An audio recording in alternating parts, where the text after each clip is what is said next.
Hello what's up guys, it's me gaming with Nirab. Guys আজকে তোমাদের ভিতরে চলে এলাম একটা নিউ ইন্টারেস্টিং ভিডিও নিয়ে। গাইস আমরা যখন সিএসএনকে লিজন পুশ দেওয়ার উদ্দেশ্যে একটা মেসেজটা দেই, তখন আমাদের মেসে পড়ে যায় হকার আলা চাচা।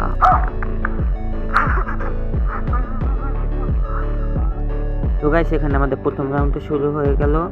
আমরা একটা গান কিনে, আর গাইস এটা কিন্তু হ্যাকারে আমাদের ফুল স্কোয়াড দইলা নিয়ে বইরা দিল। গাইস তারপরে আমাদের শুরু হয়ে যায় দ্বিতীয় রাউন্ড, আর এখানে আমরা হ্যাকারদের সাথে মারামারি কাটাকাটি করবো সেই উদ্দেশ্যে নিয়ে রওনা হলাম আর আমি। গাইস এইখানে আমার জয় বাংলা। তো গাইস এই জায়গায় কিন্তু একটা হ্যাকার আল্লাহ চাচি আমাদের পুরো 4 জনের পিছন মেরে দিল। গাইস আমি কিছু বলি নাই কিন্তু, ঠিক আছে? তো গাইস আমাদের হ্যাকার আল্লাহ চাচির একটু খিদা লাগছে, তাই উনি এখানে হালকা পাতলা আমাদের হাগা খেয়ে নিল। তো গাইস ভিডিও ভালো লাগলে লাইক এন্ড সাবস্ক্রাইব করে দিও। গাইস তোমাদের জন্য কিন্তু অনেক কষ্ট করে ভিডিও বানাই গাইস, একটু বেশি বেশি সাপোর্ট করবা। Bye bye, take care, love you.